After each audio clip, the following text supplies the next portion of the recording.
So about 3 years ago now, my wife Mandy and I left Australia on a one-way ticket to Southeast Asia. We had just started working online and our plan was to make our online jobs full-time before we ran out of money. And we did it. And we've made plenty of videos on how we made money online and given our full story, but something we haven't really elaborated on was why we left Australia in the first place. So in today's video, I'm going to be giving you the real reason why we left Australia and why we may never go back.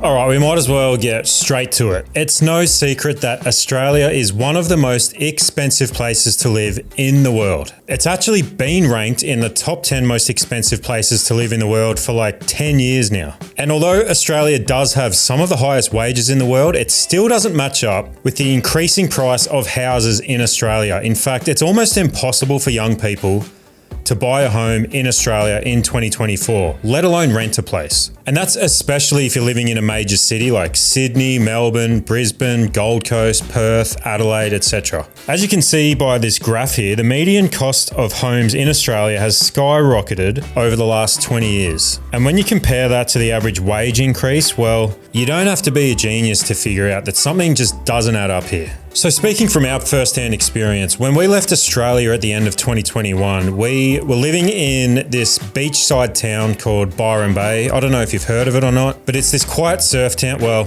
actually, I wouldn't say quiet. It's a surf town on the east coast of Australia that has like a hippie vibe to it and has recently just become like probably the most popular tourist destination in all of Australia. And a lot of people have moved there from big cities. So Mandy, Bear and me were all living in a studio apartment. In fact, it wasn't actually really a studio. It was just some guy's garage that he put a kitchen and a bathroom in and turned it into a studio. So this thing was probably around 50 square meters tops. It was like a loft. It had a set of stairs and it was all open plan. We shared a driveway and a yard with 4 other people, 2 other couples. And look, to be honest, we loved living there. The other people that lived there were amazing and we got to live in one of the coolest places in Australia. But we were paying $2,000 a month just to live there. If you compare that to where we're living here in Thailand, we pay just over half of that per month. We have a 3-bedroom house with our own carport, a rooftop terrace and a swimming pool and a backyard. We also have a gardener that comes twice a week and pool maintenance as well. And we're walking distance to pretty much everything here. We don't even need a car. And so you can see how expensive it can be to live in Australia. And that was just for a rental. We honestly were thinking about buying a house when both of us were working full time back in Australia. We looked into it. We soon realized that prices of homes in the area that we wanted to live were starting at like $1.5 million. $1.5 million. I remember growing up in the 90s and calling rich people millionaires. Do you guys remember that? Rich people used to be called millionaires. Now in 2024, you literally have to be a millionaire just to buy a home. So to put that into perspective, if Mandy and I wanted to buy a home for $1.5 million, we would have to save up $300,000 just for a deposit. $300,000 for a deposit. And if we did get the loan, the repayments would be about $7,500 per month. So when you take into account that the average monthly wage in Australia is around $6,600 before tax, I guess if you doubled that, that would be around $13,000 for a couple for the household income before tax. Now, if you take away taxes, you take away other expenses like groceries, transport, healthcare, you're not left with a lot after a $7,500 mortgage. In fact, I'd probably argue you'd barely be able to cover your mortgage. And then of course, what if you want to start having a family? You want to have some kids. You know, I would like my wife to be able to take some time off to look after the kids. So now you're looking at a single income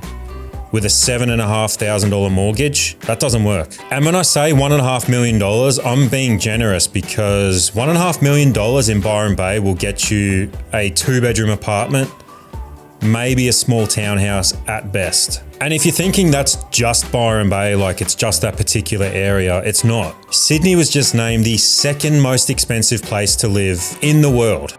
Okay, we just need to take a quick break to thank Level 8 for sponsoring today's video and also supplying us with the best quality luggage for the past 2 years now. So if you want to live the nomadic lifestyle, then you'll need luggage that will hold up in all conditions, which is why we've been using Level 8 for so long. Like us, Level 8 is all about traveling light and efficient, which is why we recently upgraded our carry-on to these awesome new hard shell Roadrunner 20-inch carry-on pieces. Just like the full-size luggage sets, the carry-on luggage is made from durable materials that are also waterproof, which is super important if you're traveling and you're going to be walking around with your luggage through cities, because you never know when you get caught in a rainstorm, especially somewhere here like Thailand where it rains all the time. They also have this cool little compartment for our laptops, making it so much easier to access your electronics when you're at the airport and going through security. Honestly, I don't know why they make you take your laptop and your electronics out of your carry-on when you're going through those security checkpoints, but they do. It's super annoying. But that's going to be a lot easier now with our new upgraded carry-on pieces. And having the hard shell on it also means you can rest assured that your stuff isn't going to get damaged when it's in the overhead lockers. I know whenever I'm flying and we go through turbulence, or like the guy in front of me just slams his bag on top of my backpack, I'm worried that when we get off the flight, my camera's going to be in pieces, or my computer's not going to be working because it's been damaged during the flight. But not anymore.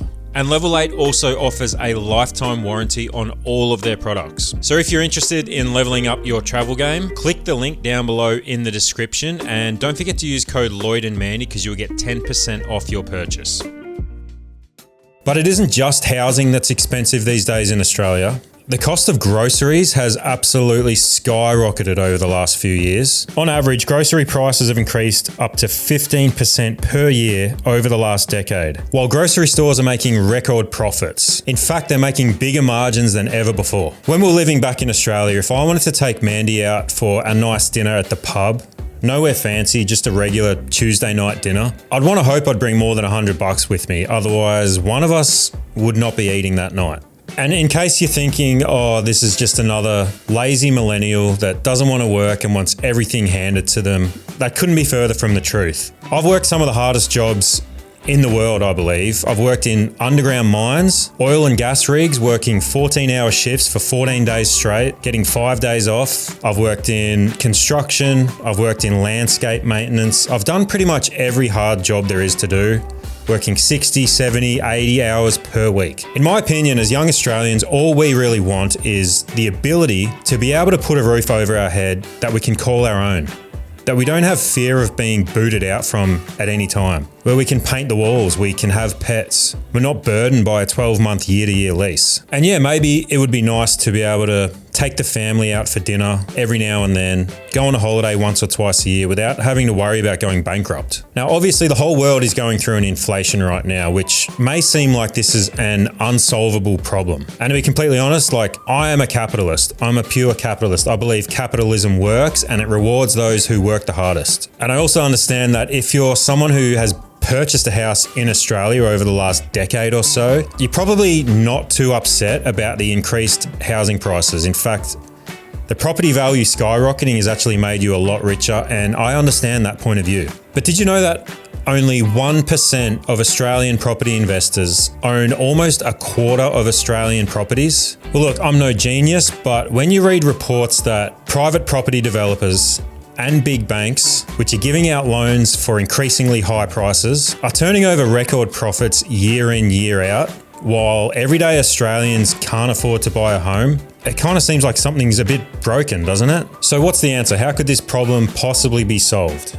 I mean, as I said, I'm no genius, but it seems to me like a simple mathematical equation of supply and demand. So why doesn't Australia just build more homes? Wouldn't that make perfect sense for everybody? Well, I did some digging around and the answer to that's actually kind of depressing. So we had the same problem in Australia about 50 years ago, back in the 70s. And home ownership was at around 30%. So the Australian government decided to start building homes for Australians. The government would then sell the home to Australians for a reasonable price. I mean, the government still made a profit, obviously, but the homes were sold at a very reasonable price. And lo and behold, in under a decade, home ownership went up to about 75%. So, is that still happening? Well, the answer is no. Since 2011, the amount of homes being built by the Australian government went from 20,000 to today, 0. Not one. 0 houses. And if you're wondering why that is, and you're wondering, hang on, that doesn't make sense. I know it doesn't make sense, but I'm going to get to that. And this might be a controversial take, but this is just my opinion. If you don't agree, let me know down below in the comments because I'm definitely open to other opinions. So in doing some research, I found out that property developers, on average, are the biggest donators to Australian government parties every single year. And that's both political parties. So in other words, to break it down in layman's terms, property developers are donating record amounts of money to the Australian government. Australian banks are turning over huge profits year in, year out. Property developers are turning over huge profits year in, year out. And politicians are receiving large donations from these property developers every single year. Oh, and also, I forgot to mention that both state and federal politicians on average own between 4 and 5 investment properties each. So anyways, that's just the facts. I'll let you guys join the dots and let me know who you think is profiting the most out of the cost of living crisis in Australia and who would benefit the least from improving that cost of living crisis in Australia. And I think I'll just leave it at that. If you made it this far, thanks for watching. And if you found this video helpful at all, please like and subscribe. See you in the next one. Cheers.